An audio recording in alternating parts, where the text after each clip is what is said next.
do things a little different here on Game Day Recap. We're talking the good, the bad, and the ugly. And look who it is, our boy Damien. Would we categorize this as good, bad, or ugly in your opinion, Damien? That looked real good to me. Looks Look like good a to real me, life too. cowboy. That looks really ugly. Damien, what, That looks really ugly. Okay, all right. Hater is a real ugly color.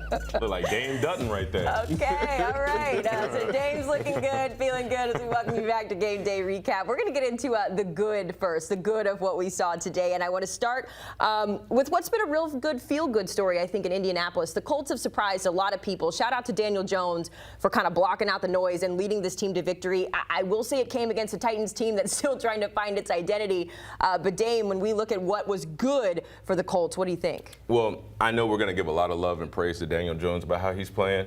But Jonathan Taylor is putting the league on notice that he is not going anywhere. I mean, 100 yards a day, 3 touchdowns. He's leading the league in yards and carries. I mean, listen, he went in and said, I want the football. I'm the best player on this football team. Give me the rock. And since they have done that, they've been nothing short of successful. And when you talk about Daniel Jones and the success that he's having, which we will get into, there's no better best friend to a quarterback, aside from offensive linemen, than a strong run game. And when you've got Jonathan Taylor, it's a no-brainer. It's easy. Hand the football off, let him do his job, then let Daniel Jones play off of that. And that's what we're seeing. It's complementary between the run game, the pass game. That is a big reason why this Colts offense is having so much success. Efficiency and balance is what this team is. If you look at what they've done over 3 games, they passed over for over 228 yards.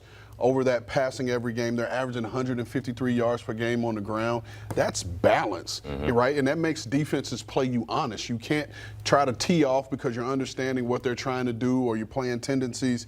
And again, the part of this team that's not getting enough credit is this Colts defense. They're able to get after the quarterback up front, and then this secondary is opportunistic. You know, we see Cam Bynum and all his celebrations and his ability, you know, and we talk about that. But, I mean, Kenny Moore, man, Kenny Moore is like making plays. He may have had to pick 6 early to get the team on the board. And when you can start a game with a pick 6 on the first drive, it makes the other team kind of like, what's going to happen here Especially now? with a rookie quarterback, too. And so they got after it. And then a guy I want to shout out, Tyquan Lewis. He had 2 sacks today, 3 TFLs, and as a team, they had 4 sacks and 8 TFLs, which means they forced the Titans' offense to play behind the chains a lot, which helps that secondary. All right, I'm going to throw a little. I've been watching you. I can't wait for you to hear what you have They say to throw a turd in a punch bowl, but here's what: the teams they beat, they're 1-8. That's it. They're I knew it was coming. Who is on One your was schedule? Miami, let's not forget, and we know how bad they are. And one was the Titans, and we know how bad they are. You won't say it, but I will. We know how bad they are. And they did beat the Broncos, and the Broncos, by the way, are now 1-2. So the verdict's still out, but kudos to them. And one of the things we got to give them credit for, and we talk about this, the offensive line. They made changes up front. Remember, Kelly left. He's now in Minnesota. Will Freeze left. He's now in Minnesota. And what do they have? They bring Bortolini in and Conclaves. And one's a center and one's a right guard. And the line is better. It's better than it's been. And that's why they can protect Daniel Jones. That's why Jonathan Taylor's doing what he can do. I give them a lot of credit. But we got to hold off just a little bit. Well, hold on. What did we say that we're holding off on? We just talked. We're talking about what made them successful today. You have them in the Super Bowl. Right. He's looking for some shrimp cocktail from St. Elmo's. That's what he's looking for. All right. The schedule does get a little bit dicey coming up. They've got the Rams next Sunday, and then Raiders, Cardinals, Chargers, Titans, Steelers. So it does get a little bit interesting there. But they have Daniel Jones, a guy who I think everybody pretty much counted out at the beginning of this when he beat out Anthony Richardson. But his first 3-0 start in his career, that's important, right? And he's the first Colts quarterback with a 100-plus passer rating in 3 straight games since Carson Wentz, who just tore up Jake Browning earlier in the day as well, too.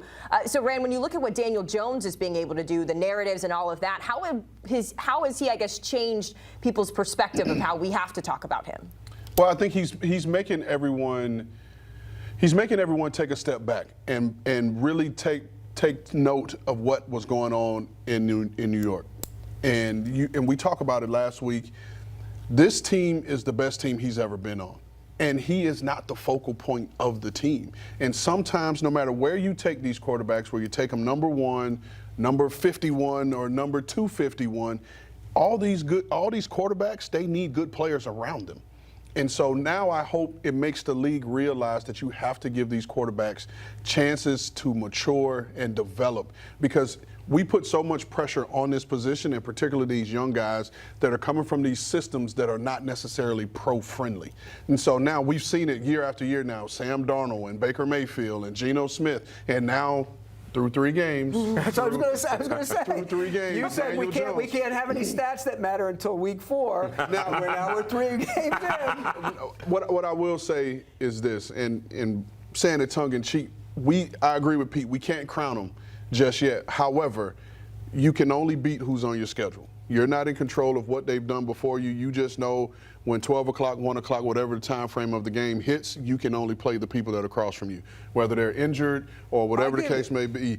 And you just got to do what you got to do. And we're just pointing out that this team is playing efficient, complementary football. I will say this. If Daniel Jones plays this way, the rest of the way, the Colts will win the division. Period. I mean, they got a strong lead right now. Yeah, well, they only have a 1-game lead.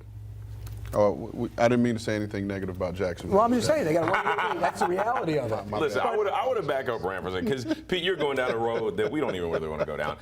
Outside of being surrounded by good players, you got to be in a good organization. We can all sit here and say the New York Giants, that's not the best organization. Are the Colts? They haven't won the division since Andrew Luck was there. Are they a good team? Are they a good organization? They're better than the Giants are right now.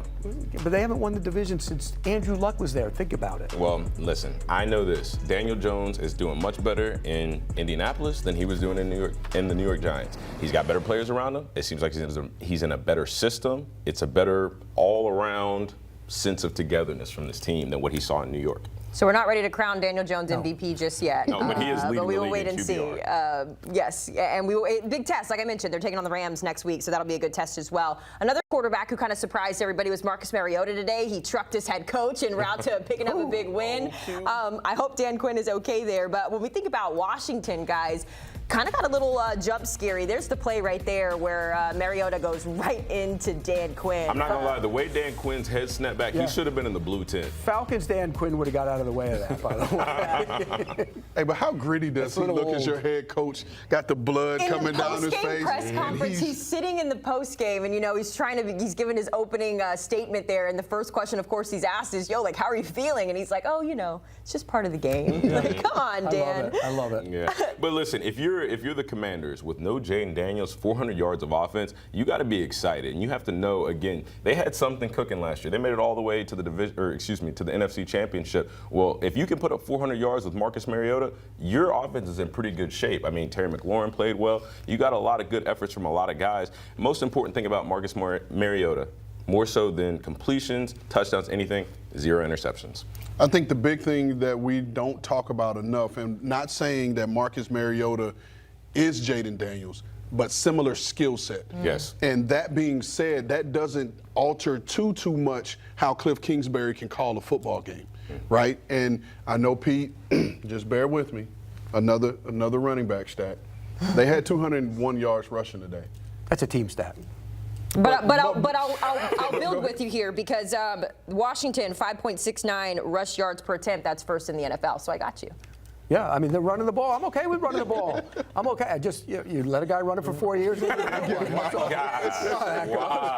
Because that's the reality of it. But no, look, Kyle Long said last week, and he played with Marcus Mariota, said there's not going to be much of a drop off for a couple games at least from Jayden Daniels. And he was right. I didn't believe him. Look, Marcus Mariota can go in for a game or two and handle things. That's good to have. He's not Jayden Daniels. Nobody will ever try and convince me that he's even in that category. So it's a good step. And the Raiders are bad on defense. Let's be real. They're not a very good defensive team, and they took advantage of it.